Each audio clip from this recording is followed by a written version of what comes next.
Good job today, man. It's one at a time, and we'll get the job done. Y'all know what to say. On three. 1, 2, 3. And the home of the Jets. Mr. Primetime. Get well, AVT. Another punch in the gut.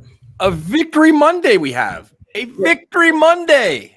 Can we enjoy a Victory Monday or a Victory Tuesday without losing a star player for the season, though? Hey, man, that's the NFL. That's the world of the NFL, man. Next man up. We got to rise to the occasion. That's all. Victory Monday. We don't get many of these. That is correct. We don't.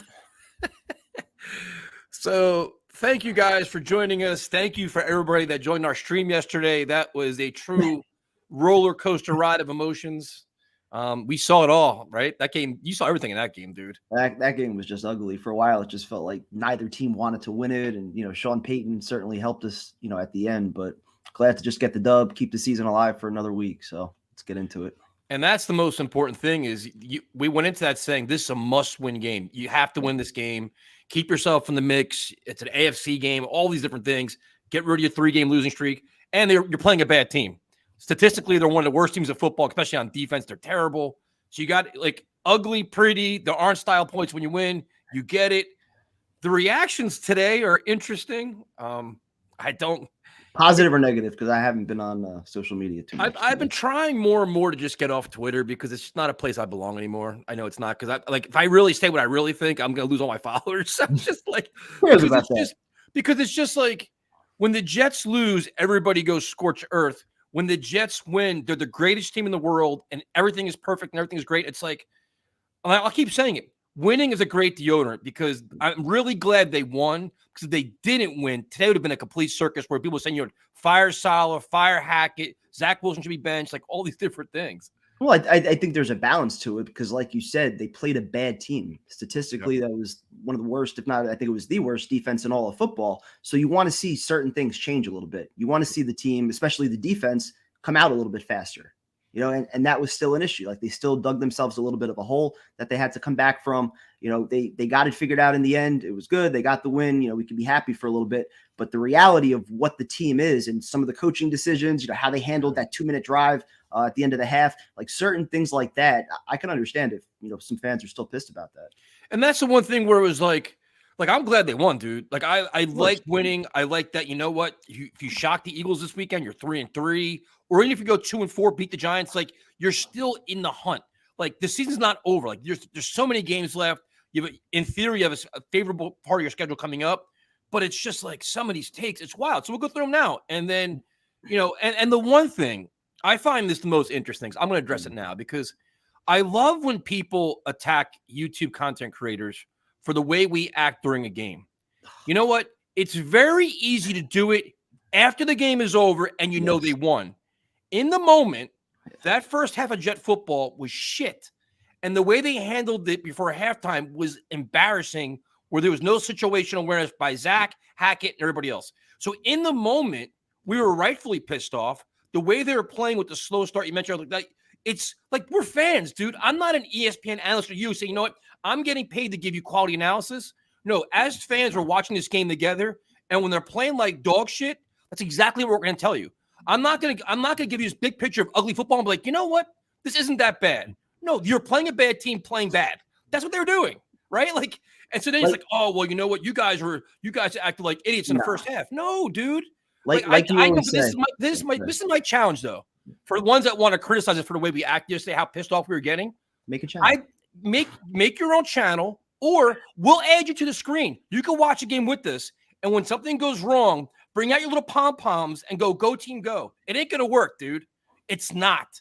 So save your bullshit criticisms, because every Jet fan, and I went back and looked through everybody's little tweets. A lot of people delete their tweets. They hide their shit. Oh, No, yeah. I found them. That when things are going bad, every Jet fan will say the same thing at halftime. Like, this game is a mess. Yep. We expected better. And thankfully, to the coach's credit and team's credit, they bounced back and had a very good second half, had some breaks, had some mistakes, but they pulled it out. But don't be criticizing content creators, dude. No. That's just wild, man. Like, what we do on here is exactly the way we would watch a game if we were live, if we were in a 100%. bar. And most people don't have those reactions for 3 hours saved on YouTube. So, like you said, a lot of people delete their tweets. A lot of people correct their tweets. There's still some tweets that are posted, like you just said, saying exactly how bad the entire first half was. Yeah, it was terrible. On both sides of the ball. It wasn't fun to watch that. It was ugly. Both sides were ugly.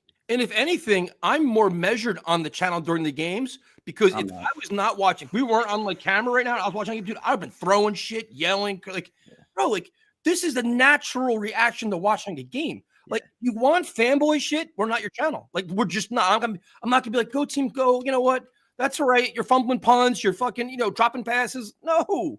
And I think it would have been one thing if they were playing, a team like the Chiefs or the Cowboys or something like that. Like, you were playing one of the worst teams in football. So I think the expectation's a little bit higher, considering this was a team that we had pretty good expectations for coming into the year. Granted, they're without the quarterback, but you run the ball for 200 yards. Like, you should be able to win that game, and hopefully win it convincingly if you think your season has some meaning. So you get the win, you move on to another week, but for the first 30 plus minutes, that game wasn't pretty to watch. Yeah, so we'll go throughout all the different points of the game, and the one thing you look at is the Jets, for whatever reason, I don't understand why it is, always start off slow, and this is a solid trend, man, and it's a shame because you see all the defensive stats, and the Jets have very good defensive stats. Could you imagine if they don't mail in the first quarter and a half? Yep. Right? Because the second half, they're dominant. They were just swarming. Towards the end, they got a little shady, but they do a lot of really good things, but they start slow every game. And it's like, you give the ball to Zach, you're down 7-0. You're down 3. You're always down. But what is it that makes them start slow? Is it just game plan? Is it a player mentality thing? Like, do they need to see what the offense is doing first and then make their adjustments? Because there were a number of plays on the first couple of drives, especially CJ Mosley. He looked like he wasn't moving at all. He wasn't fighting off blocks. He looked like he was stuck in mud. They were flat. Exactly. So what does it take as far as just changing the routine to get the team to start faster? Because if they do that, this could still be a good football team if they can start and play for 4 quarters. And that's the whole thing, where it's like, if you put together, like, they haven't played a 4-quarter game yet. They really haven't. No, they haven't. And you look at, and that's why the Patriot loss drives you crazy. It should be 3-2 right now. But if they can put together 4 quarters, and it's not even a home and away thing, because they start off slow at home too. Like the Patriot game, they were walking in like quicksand. Yeah. So I don't understand why week in and week out, and this is a solid thing. This is since he's been here, this team, especially last year and this year, especially last year down the stretch. Yep, right. Those big games down the stretch, defense completely flat. So that's one thing you try to figure out. And even on offense, the scripted plays, they couldn't get any rhyme or rhythm. They couldn't get it going. You're like, all right, we got to figure this out. So you go into when you preview the game, you're like, you know what? The Broncos statistically are not a good defense. Run the friggin' football. Get Breece Hall involved early, often. Get in the ball in his hands as much as humanly possible. He's not on a snap count anymore. Do it. And to the Jets' credit, they did that, dude, because this guy is one of the best running backs in football. And you can see he's getting his speed back. He's getting his explosive back. He drags guys. And it's just, as the game gets on, he gets stronger, dude.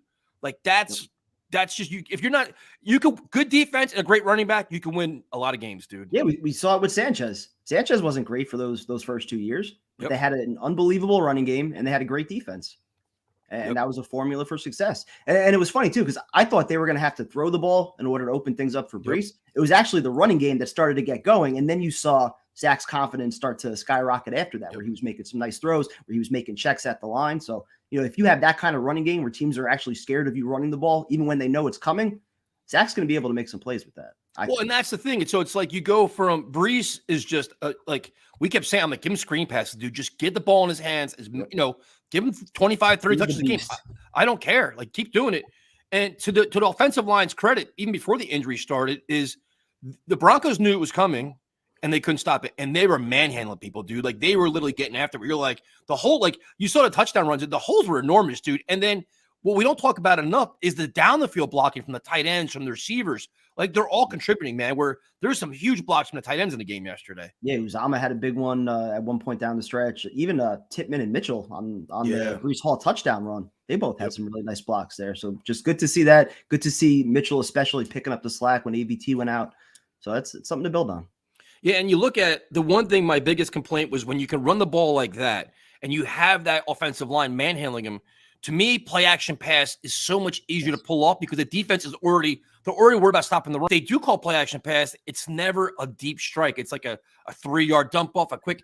I don't know if Zach's getting it rid of it quickly. I don't know if that's the play call, but like I don't think they use play action enough, and it should be much more of a weapon than it is right now. No, at least put it in the defense's head that you're willing to take those chances. You know, the one to Garrett Wilson, he was open. You know, Zach just missed him, kind of threw it out of bounds a little bit. But you got to take your chances. You know, we saw what happened when they got the one to Lazard against the Chiefs. The whole offense started going after that.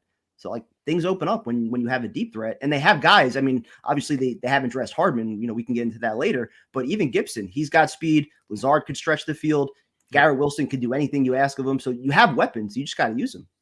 Yeah, 100%. And this is something that we talked about, like Eric commented, which drives me nuts about Sal is a lack of complete games.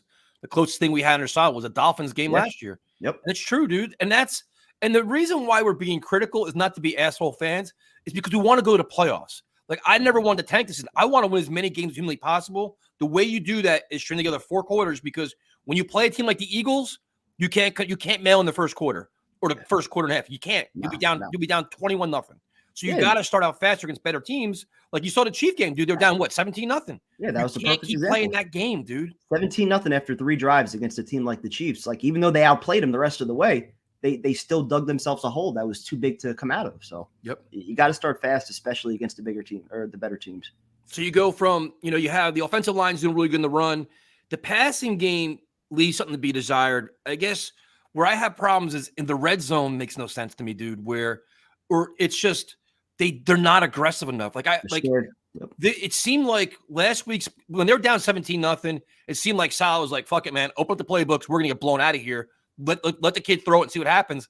This week, they kind of brought it back in again, kind of more conservative. Like, we can run the ball. We don't need a high-flying air attack. But in the red zone, dude, they were over 3, over whatever it was. They had like 4 straight field goals, I think. Bro, the ball never goes into the end zone. Like, it's not even like a drop pass in the end zone. Like, you have all these guys, all these great athletes. Like, look at the size of Conklin and Ruckert. Garrett Wilson, like, you can't give him a jump ball. Like, they don't take those chances in the end zone. Never. Even Uzama against the Chiefs, they gave him the fade, the jump ball. He came down with it. Lazard in the back of the end zone, he found a way to come down with it. You know, you got to give your guys a chance to make plays, because also sometimes you're going to get a flag on those plays. Not that the Jets ever get a call, but sometimes you'll get a flag, and then you're first and goal at the 1, then you can pound it in. And that's where you trust the instinct of your athletes. I mean, Alan Lazard is known to be a bad ball catcher. That's what him and Rodgers. Rodgers throw it up, he would get it. Garrett Wilson could go get it. Like, they can do it. Like, at least make them compete for it and make the end zone a threat. If you get pass interference, 1 yard line, there you are. You start over again. Like, the play calling it bothers me, because you want to see Zach do better than he's doing. Like, he is improving. I'll give him that. He's playing better. But yesterday, I didn't like the game plan. I think they kind of reeled him back in again. He ran around, did some good things, but it's like he missed a couple throws. But that's the Saleh thing, dude. I just wonder if Saleh keeps that game plan tight on him. I think it was also the defense that they were facing, and the fact that, especially in the second quarter, once the running game started going, it became one of those games where Zach wasn't looking strong early on, so don't let him lose it. Don't allow him to just give away points in the red zone. We don't have to take any risks here. Just get the points. Our defense is going to start rolling in the second half, which they did. So I think it was just more like, let's do what we have to get the win. We don't need to try to force the issue here.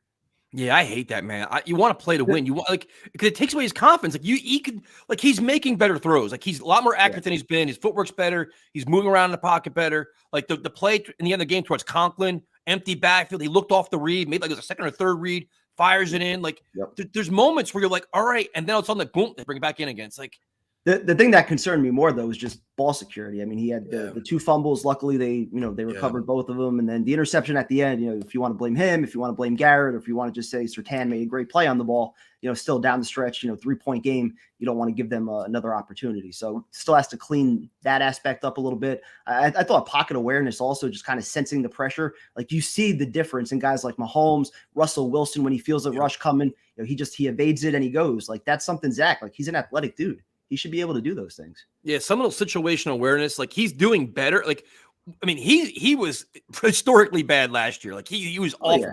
Usually the worst quarterback in football. He's no longer that. He's definitely making progress. He's getting better, but he's not like, I don't think he's like a top starting quarterback. He's like he's playing a backup quarterback. Like a backup quarterback is what he's playing like. But like the thing before halftime drove me insane, and that's the one thing about Zach where you give him credit for a lot of development, but at this stage, year 3, situational awareness and just knowing the moment, it seems like sometimes these big moments, he gets a little skittish, like the fumble last week, right? The fumble snap last week, right? The bigger the moment gets, he gets a little skittish, gets a little like that. And that, like, I mean, you blew a gasket yesterday. Like, I couldn't believe that happened. I couldn't believe it, dude. I lost it at that.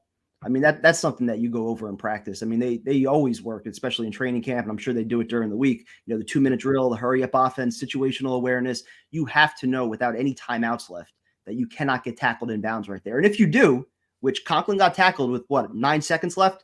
That should be plenty of time to hustle your ass up and get back to the line and do a quick spike. That should be plenty of time.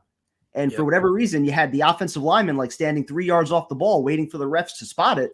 I'm like, what are we doing here? Like, I blame everybody for that. The O-line, Zach, the coaches for not being in his headset to not throw that ball. Like, you can blame everybody for that one. No, I think Saleh finally took responsibility for it today. He owned it. He owned it. I heard that. He said the whole process was bad, but like that's something that, it's cool when you can learn and win. Like if they lose the game yesterday, dude, and we'd be all over these plays for the next 2 weeks, being like, this team is a mess, but you got away with one. He escaped it. He's a smart kid. He's going to learn from it, but very unfortunate, dude. So you go from the play calling with Hackett, I don't know, man. It bothers me.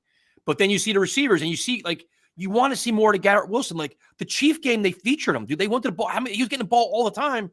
And now it's like they went away from that attack. And I don't know why. Well, I didn't watch the all 22, but I could assume that Surtain was probably on him most of the game. So maybe that had something to do with it.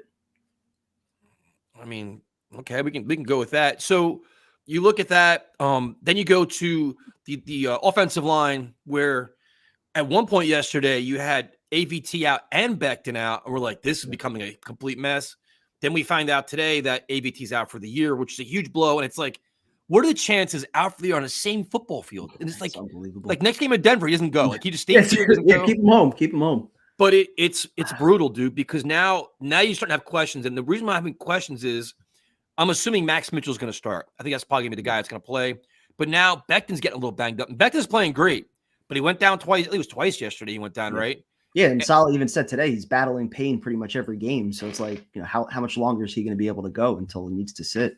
Right. So then you figure he's a large human. He's a large human. There's a lot of human on a knee, I believe. But your depth's getting challenged. So I'd go out and sign somebody, dude, because Carter Warren's not going to be ready. He's missed all preseason. He missed all, like, Lael Collins is out there. I'd go out and get somebody, dude. I would. I'd be perfectly fine with that unless they know something that we don't about Dwayne Brown. I mean, he's eligible to come off IR after the bye week. If they think that he's going to be healthy enough to actually play, you probably plug him in at left tackle, slide Becton back over to right tackle. I know you're playing musical chairs again, but that would probably be the best combination to roll with, no?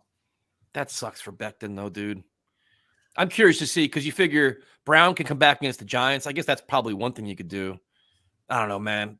Lael Collins makes a lot of sense to me. Let's also see how Mitchell holds up this week. I mean, if he looks good, maybe you just leave it as is. I mean, he was okay last year. Struggled a little bit in training camp, but he was all right last year as a rookie. And that's brutal for AVT, man. It's like he's probably the Jets' best offensive lineman, and he's playing out of position as being a trooper for the team. But like he's actually a guard. He's playing tackle, and he gets hurt, and it's just like same thing last year too.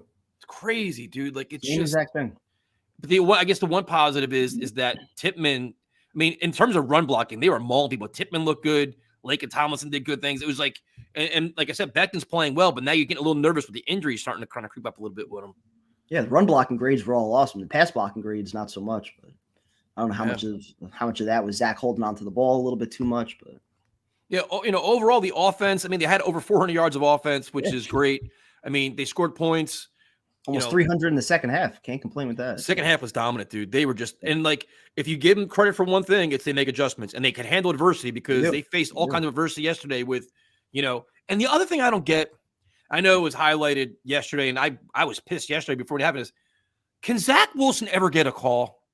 Like you literally can watch any other NFL game, and the quarterback gets touched anywhere from the shoulders up, it's a penalty.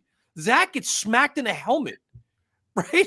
Yeah, he got like an open fist, right? Yeah. Bro, they never get called. They never get roughing the passer calls ever. Never. And not just that. I know you saw the video on Twitter where the clock literally just stopped after a running seconds. Play. Yep. That's 14 seconds. That could have made a huge difference in the game once the Broncos got the ball back. Bro, like, how does that even happen? Broncos didn't call timeout. It was a running play. The clock just stops for 14 seconds, and the officials don't notice that. Bro, the Jets never get that call. They never get called. Like Zach Wilson never gets a call. I don't understand why. And if the Jets touch anybody, we got plenty of we get at least we get like 2 a week, I think, at this point, roughing the passer, right? Yep. We always get those. But overall, I mean, no, I listen.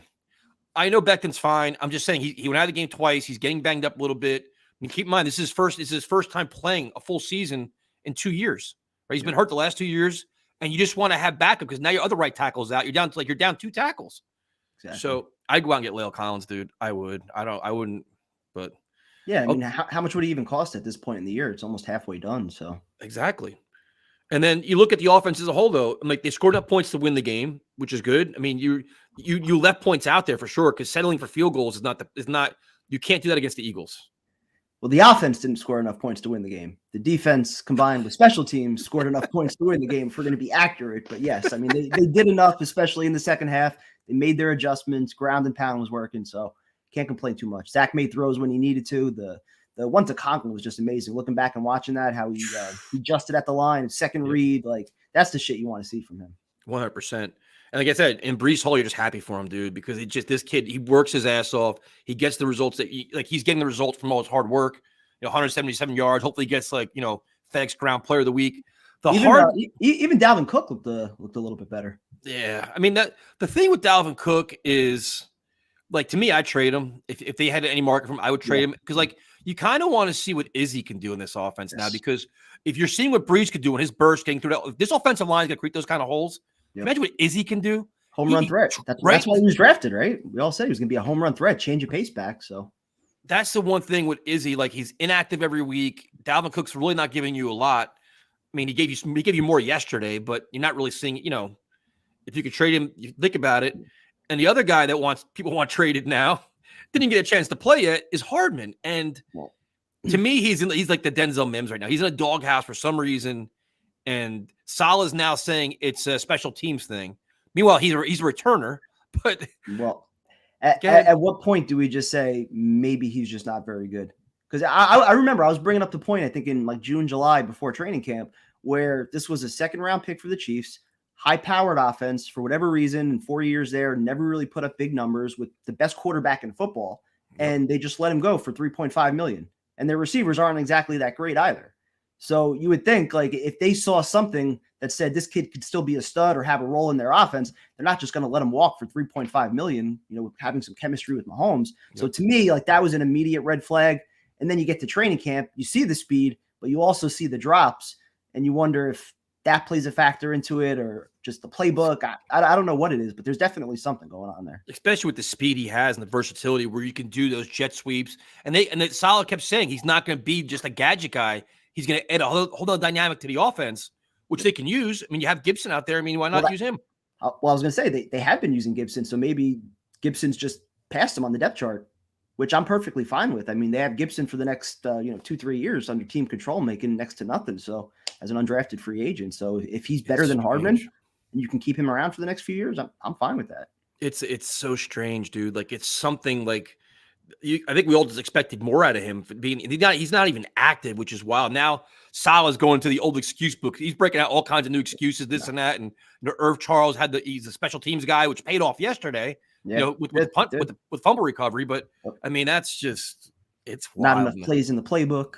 Yeah, so everybody's saying trade Dalvin Cook, trade Hardman. I mean, I'm not sure I think they'll probably stick. Hardman's not going to have any value. Cook, No. maybe you can get, like a fifth or a sixth from a team that's got some injuries at running back, but you're not going to get anything for Hardman, I don't think. And then you saw a lot of things about like the tight end group. Dude, Conklin's putting up, he has some huge plays, man. I think that group of three, they're all contributing. So it's not like, you know what, go get rid of Uzuma. No, keep all three of them, dude. I think they all have their strengths and they're all contributing that. And God forbid one of them goes down, you have another one right there because you need at least two. So I wouldn't get rid of any of those guys. The only thing I would definitely like to see Ruckert's role get expanded as the season goes on. Because even though Uzama's looked okay, I mean, he's making a good amount of money for next year on the last year of his contract. I highly doubt he's going to see that, even though they probably have some money to play around with. But I don't think Uzama's going to see that last year of his contract. So you'd like to know a little bit more of what you have, I think, in Ruckert. And I think Uzama is a big leader too, man. He's a leader of the locker room. They rally around him. He's definitely like a welcome presence. We had a question here. I passed by this. Tyson in prime time. What are your thoughts on Trevor Siemian and Tim Boyle as the backups? I will say this. I'll give you my first hot take of the evening. For the Eagle game, Trevor Siemian's my backup. At this point, yeah, why not? I mean, he's been here for 2 weeks. He should know the offense by now. They clearly didn't have enough faith in Boyle to put him in during the Patriot game when he was clearly needed. So, yeah, if they don't have faith in Boyle to play, dress Siemian. Why not? And it's not an indictment on Zach, but if Zach gets banged up and has to come out of the game, at least Trevor Siemian can run the offense because, look, I'm all about winning, dude. I want the best chance to win, and my guess is that Siemian gives you a better chance than Boyle. So make that change. Like, I don't give a shit. Like, get the best guy there because God forbid anything happens. Let's not lose a game because of just roster mismanagement. Yeah, whichever quarterback gets rid of the ball quicker, especially now with AVT out, that's who I'd roll with. That's probably Siemian. So we go to defensive side of the ball where to start the game, Carl Lawson was inactive. And the weird thing is I'm a Lawson guy, but you see how good they're playing. Jermaine Johnson and Bryce Huff, dude, even Will McDonald, especially on special teams. Dude, the speed, explosiveness, they dominate, they're relentless. That's something Carl Lawson's not bringing to the game. So if it's his back injury or whatever it is, I think he's probably maybe a little bit better against the run. But, dude, they're just dominating, dude. And they're just so disruptive. Like, this is the Bryce Huff that we saw last year. This is the Bryce Huff that we wanted to not play so much in the preseason. Like, we've been saying this for 2 years, playing more. They actually are. And look at his numbers, dude. Like, he's amongst the lead leaguers in, like, all kinds of pressures and sacks and all this other shit. And he's playing half the time everybody else is. It's crazy. I think a lot of it also, I mean, he's earned that role too. Like they've even said he's holding up better against the run when he's actually in there on running plays, and his win rate on pass rushes is just incredible, So as an undrafted free agent, what a find, make sure you give this guy a contract. But the same thing you said about Zach Wilson never getting a call. I can't figure out why Jermaine Johnson never gets a call either. It feels like he gets held on almost every other play and he never gets a call. He's got to keep fighting through it, though. He can't get like you can't get frustrated and be like, just like you got to keep fighting, keep going through it. But he doesn't get the calls, dude. Like a lot of those guys, because like that defensive line gets after it. So you love what you see out of Huff. I mean, I was saying this a couple weeks ago, give the guy a new contract. Like this, he's arguably one. That's why when people were saying, "Oh, we got to trade Huff," like, what are you nuts? Wow. Like he's easily one of your best pass rushers. He is your best pass rusher, right? He's one of your answers, not one of your problems. Like you don't get rid of a guy like that. Lawson's going to be the odd man out next year. He's not going to be back. So you look at the defensive front, and I saw some interesting comments about Quinnen Williams today. I was just about to say, it feels like he's been very quiet the last few weeks. Haven't really said his name all that much. Now, is he like this is something to go to like Joe Blewett and those guys, but is he eating up double teams so all these guys can get through and get their pressures? Is he doing a lot of things in the middle we don't see? Because John Franklin Myers been pretty active. It seems like, Clemens had what, a bad penalty yesterday and something else. Missed tackle. Yeah. So, but what are your thoughts on Quinnen, man? Because it's been interesting. Like, got the huge contract. Yep. I don't know, dude. I'm not really sure what it is. Last year, it felt like he was still getting those double and triple teams, yet he was still finding a way to get into the backfield and just completely blow up plays for whatever reason. Again, like this is more, film analyst stuff, but like, are they just running away from him? Is he getting double teamed and just not getting through? I don't know what it is, but his impact doesn't really seem like it's worthy of what his contract is right now. He's not living up to it yet. So. And that's a question for the film guys is he the most double team player in the league? Is he opening up like he's eating up two guys? And that's where Bryce Huff. So a lot of times you saw Bryce Huff come up the middle. He's coming up the middle to get pressure. Yeah. Is that what they're doing with him? And the reason why you ask is because he's getting paid as one of the top players in the NFL on the defensive side of the ball. Yeah, so $25 million a year. I mean, that's It's so you look at them and then you look at just overall the slow start on defense.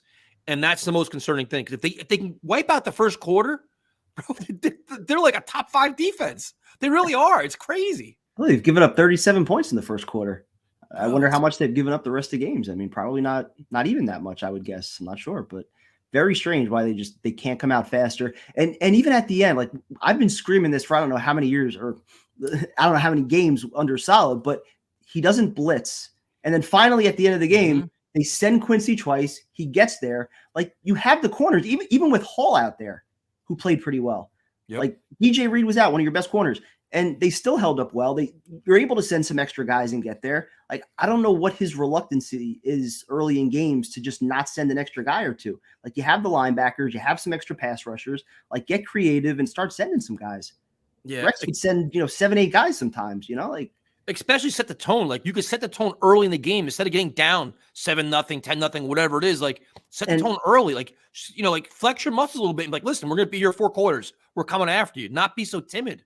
And especially on the 3rd and longs, which were still a problem yesterday, it's either a receiver finds a soft spot in your zone or the quarterback just steps up and evades the initial wave of pressure, and then there's nobody there to clean it up. Yep. Like that's what it seems like happens on almost every 3rd and long. Yeah, and I will give Ulbrich and Saleh credit for blitzing with the game on the line. Like, you know what? We got to turn it up. And that goes to probably the biggest rising star on the team who's playing at almost an all-pro level. And Quincy Williams is just incredible, dude. Like you saw flashes last year where he was super explosive, plays a lot of passion, huge hits, but he always had like bad angles. He's always like a second off. He always like a little miss, like a little bit off angle, didn't get those big plays. This year he's doing it all, dude. Like the sacks, the big hits, the forced fumble. And coverage too. Too. He had the big breakup on the deep ball to Kelsey. The opener, I think it was Cook maybe in the end zone where he batted it away last second. Like he's making plays everywhere, just all over the field. No, that's like all pro level, dude. That's something like because CJ Mosley, he starts off slow, then as the game goes on, like he either gets pissed off or something changes, he comes on a little bit. Even Sherwood didn't play that bad yesterday. She's kind of been like the hidden, like I know PFF loves him, which I don't trust PFF, but like like as the game goes on, they start getting in the flow. But CJ Mosley's been good, but Quincy Williams just sticks out, dude. It's like, holy shit. The most consistent player on defense by far. Yeah, it's wild. And you look at the secondary is interesting because, like you said, you had DJ Reed out. Brandon Echols was out. I thought for sure they're going to go at the Breece Hall. I thought they would. And even when he got hurt. No, who did he got? Was it him he got hurt? When Sauce came out. When Sauce got hurt. Yeah, and then they tried the stupid end around. Like, what are you doing? Like I was surprised they didn't like attack more like this, like go against Breece Hall, see what they could do against him. Like I don't think Cortland Sutton didn't do shit yesterday. No. Jerry Jeudy had his catches, but nothing wild. Like I think Sauce and Hall each gave up like 2 catches for like 17 or 19 yards each or something like that. Yeah. I'm proud of him, honestly, because you heard Saleh today. I mean, he kind of had that Zach Wilson treatment where he was the starter initially. Then they draft somebody to replace him. They sign somebody else, and now he's relegated to almost nothing, where we were all talking about him getting cut. So even though they didn't really target him much, which I was very surprised about, on the few targets that he did have, he held his own. And then to get that fumble return at the end, to seal it, that was awesome. And that's just really cool for him because you figure like, I was saying it should have been cut. And then for all the shit he dealt with. And dude, the funny thing is, that's usually a ball that the Jets never get. It usually bounces out of bounds. It bounces off his hand, goes somewhere else. The Broncos get it. Like, we never get that bounce. It was clean, and he scored on it. I'm like, that's like, we never get that kind of stuff. Nope. And you're happy for him, too, man, because they probably made his day where he's just like, man, the monkey at my back. Like, I actually, like, exhale. Yeah, and you could see how happy Sauce was also for him. Yeah. So you can see he's pretty well liked in the locker room. He's been waiting for that moment, so proud of him. So they had the tight end, the safety position, where you have Jordan Whitehead. There's good and bad with him, man. He's like a heat-seeking missile, but a lot of times he's missing. Or he's just bouncing off people. Like he puts his head down and takes off, and you never know what's going to happen with him, right? Him and Tony Adams, too. It seemed like, especially early on, just the angles, the tackling, especially from the safeties and Mosley, like I said before, it was just off. There was something that was just not there. And the one thing, too, is like Tony Adams missed a couple games. She's like, all right, you know what? He's going to be like – but his angles were wild. Did he come flying in? Like, he's got speed. But, like, where the hell is he running to? Like, you didn't know where he was going to. Yeah, quick cut, and then he's, like, falling over. But overall, like, the defense was – they have untimely penalties still. It's usually on 3rd and long. They still drive you crazy. You have the slow starts in the beginning, and they always like the drive in the fourth quarter bothered me, dude. Because it was what, 3 minutes, 3.5 minutes, and it was quick. eight. It was aided by roughing. And that was with the 3rd and 15 also that they converted too, which drove me nuts. But they also had that penalty too. It was like a roughing the passer. Was that where it was? I think it was a personal foul that helped it, or a holding. I think it was. Might have been. There was something on that drive. But it's always in the fourth quarter, game on the line, and these big stops against the Bills. They didn't get it. Against the Chiefs, they didn't get it. Against the Broncos, they didn't get it. But they did get the fumble there with to help them out. But that's a trend, man. Starting the game and finishing the game, still the biggest problems. They play well in the second, they play well in the third. You got to start, you got to close. So you look at that, then you look at special teams. Zerline was a 5 of 5, just clutch because that was our offense because we just can't score in the red zone. I'm not even calling it the gold zone anymore. I'm done with the gold zone shit. Yeah. It's red zone because it's red because it's alarming. And then you have your more stat, some huge, obviously a good punter. Gibson was disappointing. And I got ripped today. I don't know why. Because my comment was when you see him fumble twice, to me personally, like, you know what? He's young, dude. That's like, where it's up here. Live for another day. You could take him out and be like, you know what? Back to practice. Come back next week. No big deal. Bring in Cobb. Like, if Hardman was there, I would have put like Hardman in. I'm like, you know what? Because the third one, he fumbled too, but he was hit at the same time. So he got away with that one. But I felt bad for him because he's a really good returner. He's a good kid. We all root for him. But I thought his confidence was kind of shaking a little bit. I'm like, you know what? You could change it here. Game's on the line now. It's too close. No, absolutely. And Cobb's reliable too, at least as far as catching the ball. He's not going to break anything for 80 yards, but he'll catch the ball. He'll give you your possession, and that's what you needed. So you couldn't afford to turn the ball over at that stage of the game. So yeah. And maybe the way the fumble bounced our way changes our season. It sure did, dude, because the Jets are backpedaling there, man. They gave up points. The Broncos got the ball again. It's only a 3-point game. You start getting nervous. You're like, oh no, we've been here before. We know how this ends. So I thought for sure that game was going to overtime once they got the ball back. I was getting nervous. I was sweating. I'm like, please don't do this to us. Because it was such a clunker. It was like that, and it's just the honest assessment is a win's a win. But it was an ugly game. Like, it wasn't fun to watch. It was like grueling. It was sloppy. Penalties, fumbles, mistakes. That's why afterwards it was more of just like a sigh of relief, more so than like an excitement type of feeling. You're 2-3. You just beat a bad team. Now you got the Eagles. Now this is like your real test. Like, what are you made of? Go up against a team that's 5-0, a legitimate Super Bowl contender. You're at home. Play competitive. Hopefully get the win. Go into the bye at 3-3, and then we come out with some momentum. And Random Man, if you guys have things you want us to answer, put them in the comments. Random Man says, talk about the 3rd and long conversions on our defense. Can we blitz? Can we just blitz? But I mean, last week it was 3rd and 20, 3rd and 22. Yesterday it was 3rd and 15. It's always and the 3rd and 9 that actually sealed it, where Mahomes slid at the goal line too. Yep. So it was 3 of them on that final drive. Well, and I'm glad you mentioned that, my friend, because what do you think Jalen Hurts can do? And that's where what Russell Wilson did. He ran for almost 50 yards. But see, what Saleh was actually honest and said, you know what, we had to change our defense and have a spy back there and limit Russell Wilson from running around. Like, here's a newsflash to Saleh. Expect that on Sunday. Like, let's not get caught off guard because Jalen Hurts can run. Like, that's, like you win it, and you like the best thing to do is we always tell like the fighters, like they had a terrible fight and they win. It's great to learn when you're winning. You hate to learn when you're losing because it brings everything down. So the Jets have to learn a lot from yesterday's game, because if you want to play the top level teams like you're playing this week, you can't keep doing the same shit. You can't play sloppy. The problem with the Eagles, though, is when you look at their weapons, they've got 2 legit number 1 wide receivers, in my opinion, with Devontae Smith and AJ Brown, and they have a tight end. So if you're spying the quarterback, where does that leave your tight end? Plus, they got guys like Gainwell and Swift coming out of the backfield. It's like they could beat you any which way. So you're gonna probably see 3 safeties next week, I'm guessing.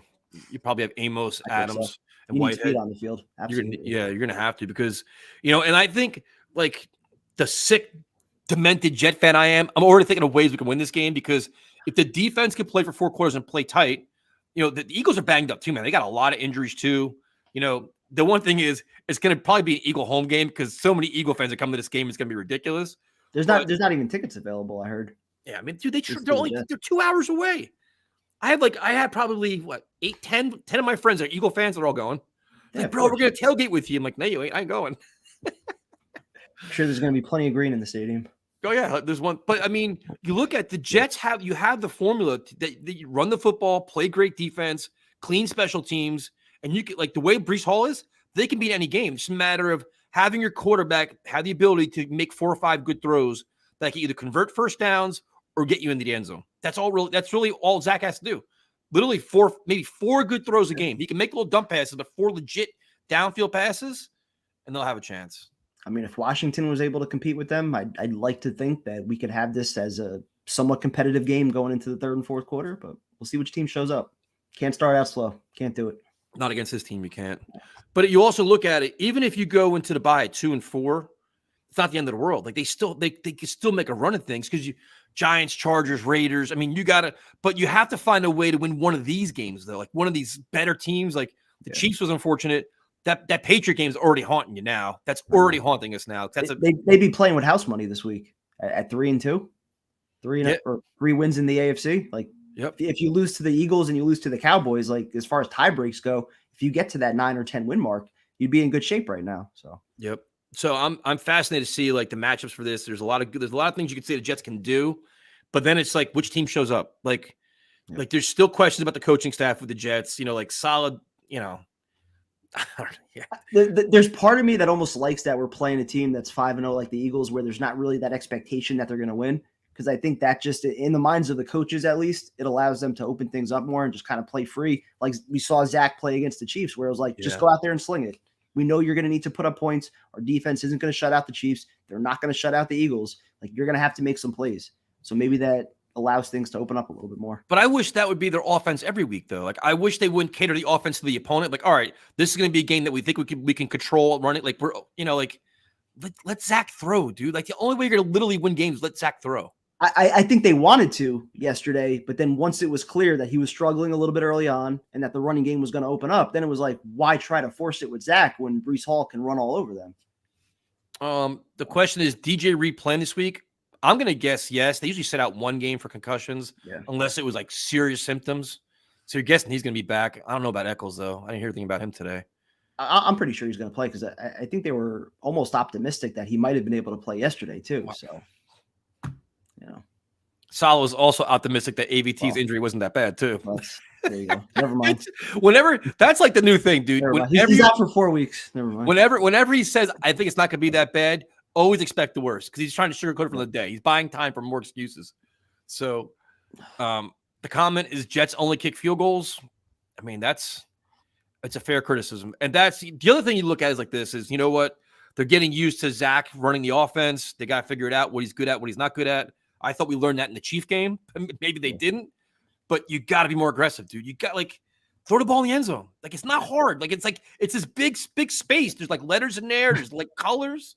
Like, why can't we do this? Not that I wanted to put Nathaniel Hackett on blast, but did you see the picture that I posted on Instagram today?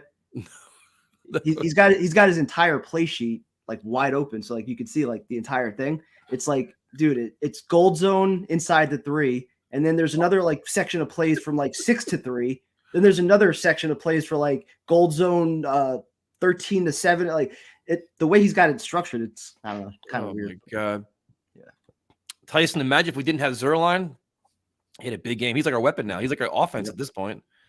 Scored the most points. That's true. He's back. Thank God he's healthy. How we doing, guys? Eagles are going to run for 200? Possibly. We might also run for 200. You could too, though, man. Our blueprint's fine. You know what it is now. It's feed Breece Hall as much as humanly possible. Yep. You just wonder about, with AVT being out, that's going to be rough, dude. That's going to be rough. Any other thoughts from this game other than we're 2-3? It's nice to not be complaining about losing. We have the Zach stuff's interesting, man, but I don't know. I'm just glad we got the win, so we don't have to start all the interviews yet. Push that off for another couple of weeks at least. Yeah. The question is, did Tyrone ever stream on Facebook? I don't think he did this week, did he? No. So he did last week. Yeah. He didn't do this week. Hey, we got 2 videos. So. Sacks over under against the Giants. 8. Yeah. The Giants can't protect Daniel Jones at all, dude. And their whole offensive line is hurt. Evan Neal. Can you imagine Bryce Huff against Evan Neal? He's going to have 4 sacks by himself. I'd like to think that. I just don't want to get too confident yet. Because to me, that like right now, that just strikes me as one of those games coming out of the bye week. Oh, no, it's the Giants right after the bye week, right? Mm-hmm. Yeah, that's typically, I feel like we always come out flat and slow after a bye. So no, if anybody has tickets to that game that can get me, I want to go to that game. I love Jets Giants. I want to be there for a Giant home game because I want to see them Jets get 8 sacks and whoop their ass. That's a game I'd go to. I would 100%. I think something tells me the Giants are going to figure it out in the next week or two. Nope, but we'll see. I also think that Dable's starting to lose the pulse of the team a little bit. It's one thing to rip guys coming off the field, but like the way he's doing it, it's almost like a little demeaning. It feels like. Yeah. Let's see. He's got that attitude that it's like everybody else but him. If our tackling looks like that again, Hurts and that running back committee is going to feast on runs and screens. I mean, Javid, you're right. This defense cannot start out slow on Sunday. They'll get scorched. They'll be down 14-0 before you blink. Yep. That's just, you got to be a lot more, especially with the way like Whitehead's trying to tackle. Yep. They can't do that. And Adams. So. Yeah, that offense worries me a little bit. Yep. What's we got? If the Jets are able to clean up the issue with their defense on 3rd down, they may have a chance to beat the Eagles. It feels like the defense is on the field longer due to making boneheaded plays. 100% correct. Big penalties, man. Big penalties. Especially with the Chief game. You know, the last 18 minutes of the game, just had the ball for 3 minutes. Yep. Here's a good question. Between 2 7.5-minute drives. If the Jets lose to the Giants, you think Salah's gone? I will tell you this. Salah is very, very lucky he won yesterday. He's very lucky he won yesterday because if you lose yesterday, and the game wasn't pretty by no means, you follow up with an Eagle loss. You've now lost, 5 in a row going into the bye? Then you lose to the Giants, the wheels are falling off. And it would have been, 11 of 12 going back to last year? Yep. So, and it's even now, it's like you're seeing things where, like I'll keep saying it, like I did in my video too. Winning is a deodorant. It hides all the stink in the game. But like I said, if we didn't win, we'd be talking about the halftime play, all this other shit. But Salah's got a lot to prove, man. Like, he's got to start winning games like Sunday. Like, you got to start winning games. Like, he got the Buffalo game week 1 where Josh Allen completely melted down through all the picks, and they almost lost that game because the defense choked. But you got to start finding ways to win games that you're not supposed to win, right? That's the next step for your team, even if Zach Wilson's your quarterback. Because you look at all these other teams in the NFL, dude, backups are coming in, and it's not like Zach's a backup, but he's already been playing 3 weeks or longer than that. Still, though, I feel like no matter what the Jets do, whether they end up winning 9 or 10 games, or if they finish, 5 and 12, he's got the built-in excuse of we lost Aaron Rodgers, and that's what he's going to be able to fall back on. And I don't think he or Douglas will get touched no matter what happens. I don't know, man. I don't know. I mean, there was, and that's why people that were kind of attacking us today, I went back and looked at people's comments because, like, a lot of my friends on Facebook are all like the big Facebook people, so they're always commenting. Yeah, I saw at halftime, dude. Fire this guy. We suck. Our team sucks. Everybody's like, we're worst team in football. You come back and win. Everybody changes their tune, but like, let's not forget that feeling you had because they were playing awful. The game was gross. They were. The entire game was disgusting for the first half. Confidence level versus Philly. Scale of 1 to 10. Get back to me in a few days. So right now I'm still feeling good off the win, but let's see. I'm not feeling great with the win right now. But well, the spread's what? 6? 6.5. 6.5. Man, the formula's there. Like, if you can, it could be like a very inspired Jets team. Like, when you're playing one of the best teams of football, you figure you rise to the occasion. You're going to get a really good effort. 4:00 game. My 5. My couple levels of 5. It's just probably somewhere between a 3 and a 4, but that's higher than I was against the Chiefs, I guess. So, can the Jets play 4 quarters? Can they play like 4 like good quarters? I just think that defense is going to struggle. And then if they're playing from behind and you take away the running game, then what? Let Zach air it out. Here's a good one. Tyson, your confidence in Zach on a scale of 1 to 10 after 2 decent games. Confidence level on Zach. I'm going to say 6. Whoa. What? Yeah. Wow. He's getting better, dude. Like, he's definitely he's showing progress. I think the coaching's holding him back a little bit. Like, I don't like the play calling too much. Yeah. But if you can get Breece Hall rolling like this, he's going to get a lot more opportunities to get a clean pocket and make better throws. And I think he's going to be forced to because they're going to be down. They're going to be like games where you have to score points. and Sal's going to have no choice. So I think he's making progress. He's making progress yet, but remember where the bar was too. It Oh, feels like they're still winning games, or at least yesterday, they won almost in spite of him. Now, credit again, fourth quarter, made some big time throws. I don't take that away from him, but there's also a few that things. Conklin throw was something else, dude. No, he would make that throw last year. He definitely absolutely. would. But like I said last week, though, the next step for me was at least seeing a full 4-quarter game, and he still hasn't really done that yet. Yep. So once he could do that, and especially this week against an Eagle team, like do it against a good team, do it for 4 quarters, then I'll start to buy in a little bit.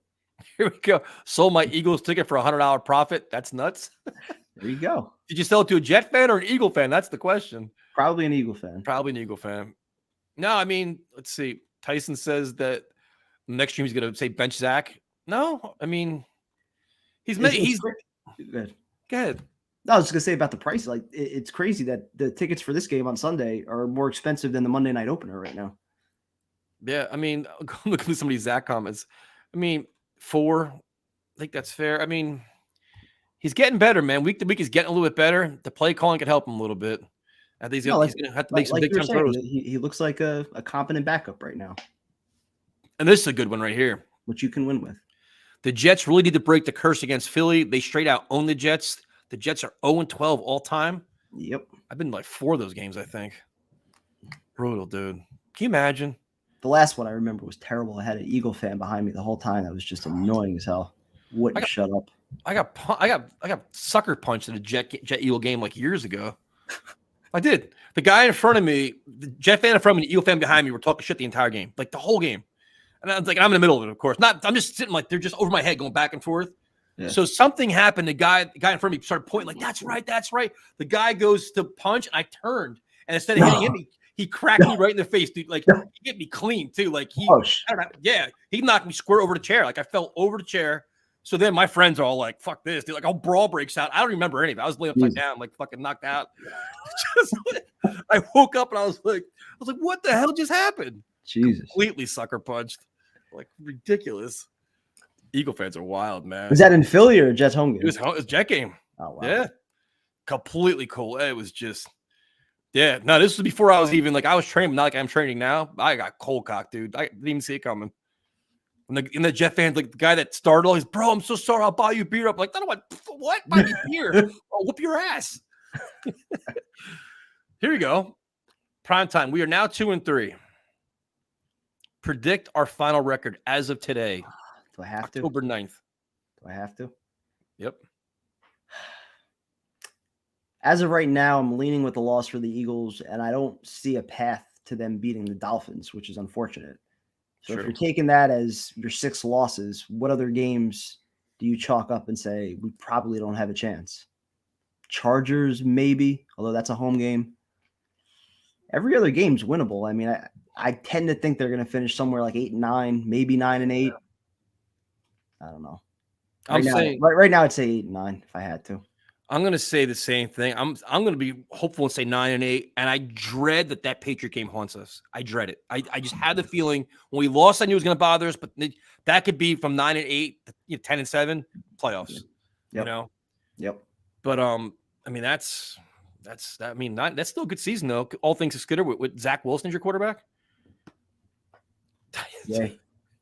Hey man, I'll take it. We got you guys are crazy here. We got I'm not going to the game on Sunday. Prime time looks like you're not going either. We're streaming together. Depends what the ticket market does. So, well, hold on. So, like Richard said before, I saw what the ticket prices were going for. So just to see, I posted mine for similar double face value, and they actually sold. So I saw that there was rain in the forecast. So I'm betting on the prices coming down over the next few days. So if I'm able to get a lower level seat for close to what I sold my 2 uppers for, I'm probably going to go.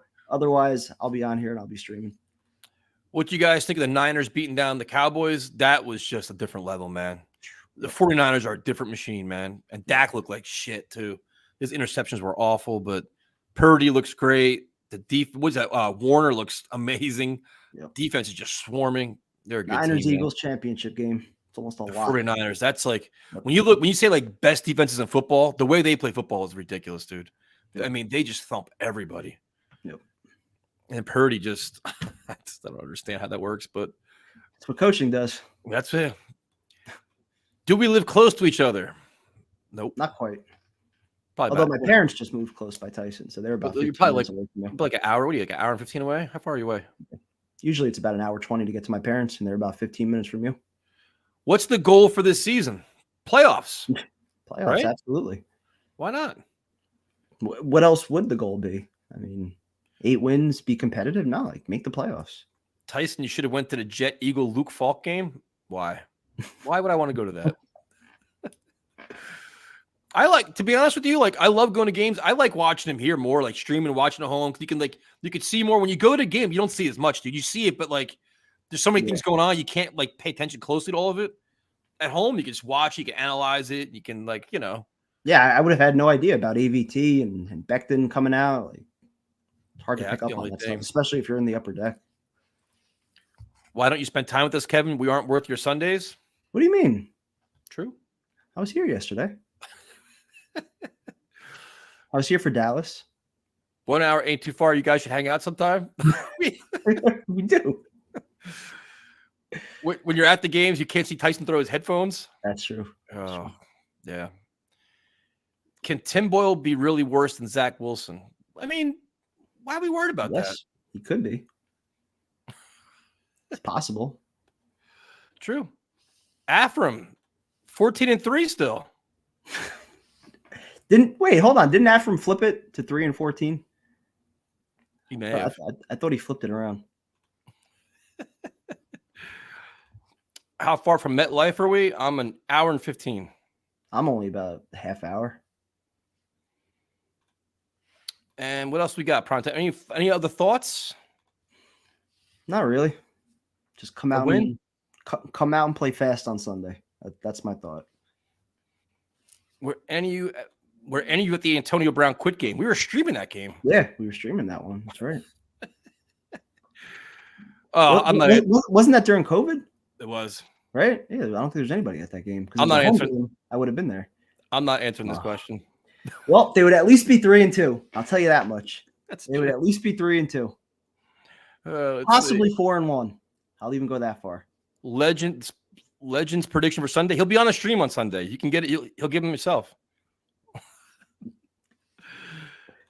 he going to control his language a little bit? You think Sal would ever fire Ulbrich? No. The defense is statistically very good, man. So, all right, prime time. Fired anywhere. We'll wrap this up. Everybody's safe. Tomorrow night, we'll do callers. Thank you guys for joining us. Victory Monday. Feels good. Later.